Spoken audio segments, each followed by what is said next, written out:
Hi food lovers, மீண்டும் உங்கள் அத்தனை பேரையும் லஷ் போஜனாவிலே சந்திப்பதிலே மகிழ்ச்சி. இன்றைக்கி என்னோடய ஃபேவரேட் டிஷ், கிட்டத்தட்ட 80களில் நான் ரொம்ப விரும்பி சாப்பிட்ட ஒரு மெது பக்கோடா. இந்த மாதிரி ட்ரெடிஷனான முறையில் யாரும் செய்கிறது இல்லை. அப்போ ட்ரிப்ளிகேனில் கிருஷ்ண மந்திரம்னு ஒரு ஹோட்டல் வைக்ராஸ் ரோட்டில் கோஷ் ஹாஸ்பிட்டல் ஸ்டாப்பில் இறங்கினா ஆப்போசிட்டில் இருந்தது. சாயந்தரம் 4:30 மணிக்கு கொதிக்க இந்த மெது பக்கோடா செய்வாங்க. இது பட்டணம் பக்கோடான்னு கூட சொல்லுவாங்க. நார்மலாக இந்த ஐட்டம் சென்னையை சுற்றி நிறைய ஒரு காலத்தில் நல்லா இருந்தது, கிடச்சிட்டு இருந்தது. இப்போ இந்த மாதிரி ட்ரெடிஷ்னலான முறையில் யாரும் செய்கிறதுக்கான மாஸ்டர்ஸ் கிடையாது. அது செய்யறதுல ஒரு சின்ன ஒரு காம்ப்ரமைஸ் இருக்குது. ஏன்னா இதில் என்னென்னா வனஸ்பதி யூஸ் பண்ணுறோம், தட் இஸ் டால்டா. நார்மலாக வனஸ்பதி டால்டானா ஹெல்த் கான்ஷியஸில் வேண்டாம் அப்படின்ற ஒரு ஃபீலிங் இருக்கும். ஆனால் பட் இந்த டிஷ்ஷுக்கு கண்டிப்பாக அந்த வனஸ்பதி யூஸ் பண்ணி தான் ஆகணும். நீங்கள் இது போட்டு வெண்ணெய் போட்டு செஞ்சாலோ நெய் போட்டு செஞ்சாலோ கூட அந்த ஸ்ட்ரக்சர் அந்த அளவுக்கு வராது. அந்த வனஸ்பதி தான் அதை கொடுக்கும். ஸோ இந்த வனஸ்பதியில் அந்த சோடா மாவை போட்டு பீட் பண்ணுறது தான், ஒரு க்ரீமி ஸ்ட்ரக்சர் கொண்டு வரது தான் உங்களோட அந்த பட்டணம் பக்கோடாவை டிசைன் பண்ண போகும். மேலே ரஸ்டியாக இருக்கும். அந்த பொரிச்சு எடுக்கும்போது அந்த பட்டணம் பக்கோடா மேலே ரஸ்டியாக இருக்கும், உள்ளே அவ்வளோ சாஃப்டாக இருக்கும். அந்த மேலே அவ்வளோ ரஸ்டியாகவும் சாஃப்டாகவும் இருக்கிறதுக்கு காரணம் இந்த டால்டா வனஸ்பதி. ஸோ இந்த வனஸ்பதியில் அந்த பட்டணம் பக்கோடா எப்படி செய்கிறதுன்ற பார்ப்போம். இது ஒரு சிம்பிள் தான். மாவை மிக்ஸ் பண்ணிட்டீங்கன்னா மாவை அப்படியே டைரெக்டாக நல்லா ஹீட் பண்ணின எண்ணெயை ஸ்லோ பண்ணிவிட்டு மீடியமில் வச்சு கிட்டத்தட்ட ஒரு போண்டாவும் கிட்டத்தட்ட 2-3 நிமிஷம் பொறுமையாக ஸ்லோ ஃப்ளேமில் பொரிச்சு எடுக்கணும். நீங்கள் அவசரப்பட்டு ஃப்ளேமை ஜாஸ்தி பண்ணிட்டோம்னா கருகி போய்டும். மேலே இருக்கிறது பொன்னிறமாக வந்துடும், உள்ளுக்குள்ளே வேகாது. ஸோ அதை கரெக்டாக மெயின்டைன் பண்ணுறதுக்கு ஹையில் இருக்கணும், போடும்போது சூடாக இருக்கணும். அப்புறம் லோ பண்ணிவிட்டு ஒரு 3 மினிட்ஸ் ஸ்லோ ஃப்ளேமில் குக் பண்ணோம்னா ஒரு அட்டகாசமான பட்டணம் பக்கோடா இல்லைன்னா மெது பக்கோடா. வாங்க அது எப்படி செய்யலான்னு பார்க்கலாம்.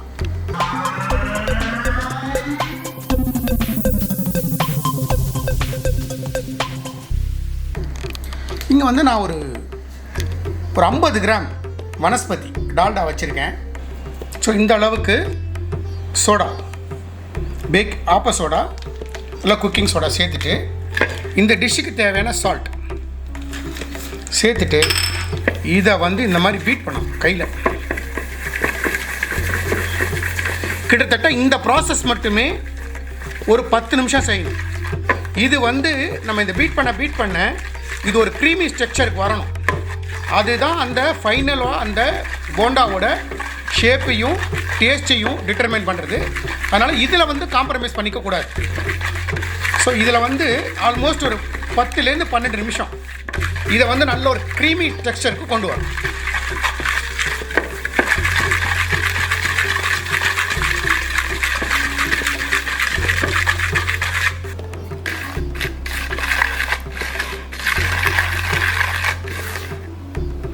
ஸோ இந்த மாதிரி ஒரு க்ரீமி டெக்ஸ்சருக்கு இந்த டால்டாவையும் ஆப்ப சோடா, உப்பு இந்த மாதிரி ஒரு க்ரீமி டெக்ஸ்சருக்கு கொண்டு வாங்க.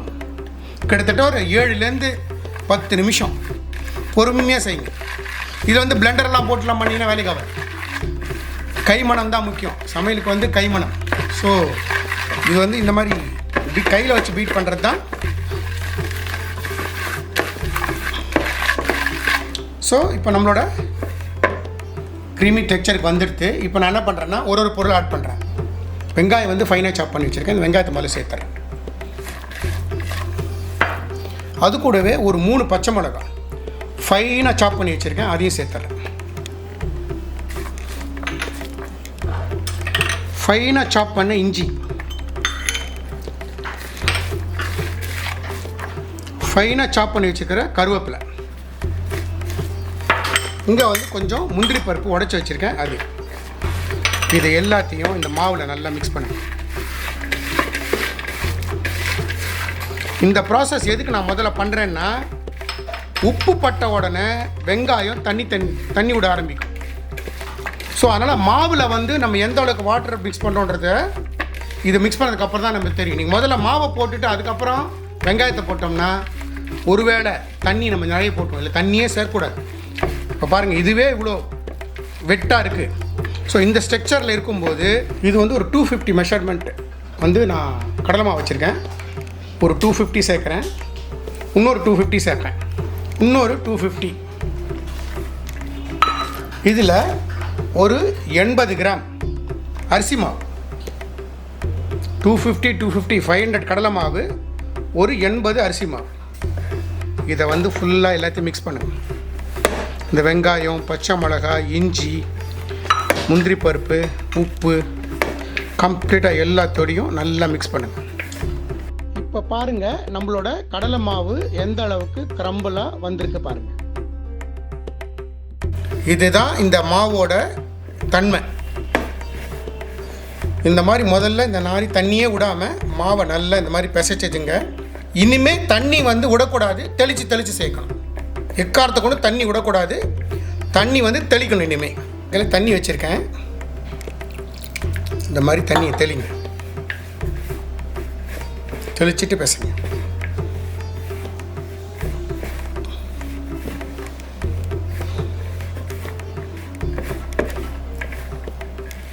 இது வந்து இந்த ஐட்டம் வந்து வெறும் மாவு பேசுகிறது தான் டைம். உங்களுக்கு மாவு பேச ஆரம்பிக்கும் போதே நீங்கள் வந்து அங்கே எண்ணெயை வச்சுட்டிங்கன்னா, நான் அப்படி தான் பண்ணியிருக்கேன். இப்போ ஸ்டவ் ஆன் பண்ணி எண்ணெய் வச்சுருக்கேன், எண்ணெய் சுட்டுட்ருக்கு.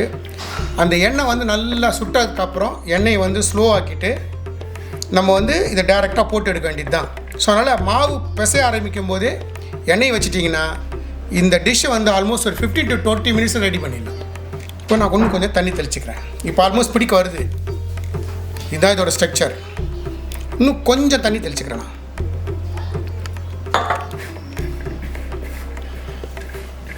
இது நம்ம உருட்டினா பிடிக்க வரணும்.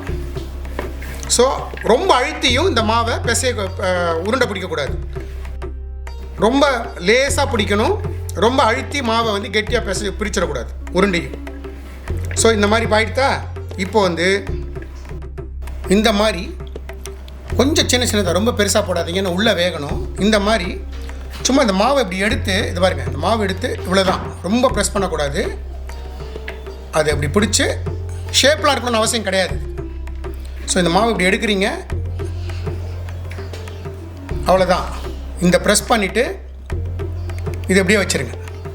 அதே மாதிரி இது எண்ணெயில் போட்ட உடனே கரண்டி போடக்கூடாது. எண்ணெயில் போட்டு ஒரு நிமிஷம் அது நல்லா வெந்ததுக்கப்புறம் தான் திருப்பி போடணும். ஸோ இந்த மாதிரி எல்லா உருண்டையும் நம்ம பிடிச்சி வச்சுக்கணும். இப்போ நான் ஏற்கனவே சொன்ன மாதிரி எண்ணெயை வச்சு சூடு பண்ணியிருக்கேன்.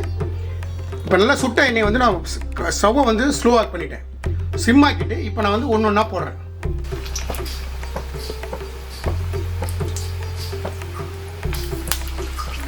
போட்டோன்னா அதை கரண்டிலாம் போடவே போடாதீங்க, ஆட்டோமேட்டிக்காக அலோவ் பண்ணு.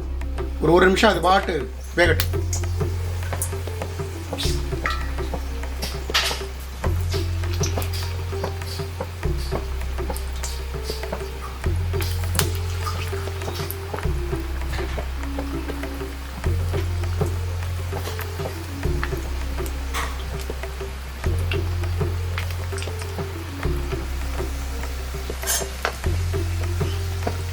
இதை வந்து ஆல்மோஸ்ட் 2-3 நிமிஷம் ஸ்லோ ஃப்ளேமில், ஃபஸ்ட்டு ஹை ஃப்ளேமில் வச்சுருந்தோம்.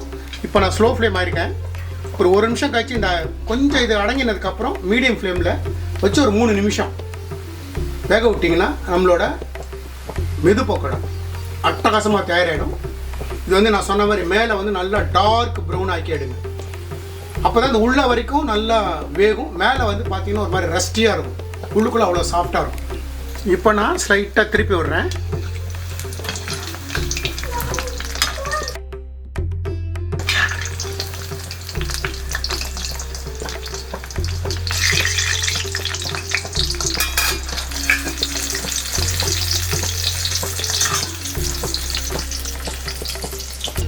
ஸோ நம்மளோட மெது பக்கோடா இந்த பாருங்க, நான் சொன்ன மாதிரி இந்த அளவுக்கு டார்க் ப்ரௌன், இந்த அளவுக்கு டார்க் ப்ரௌன் ஆன உடனே எடுத்துருங்க.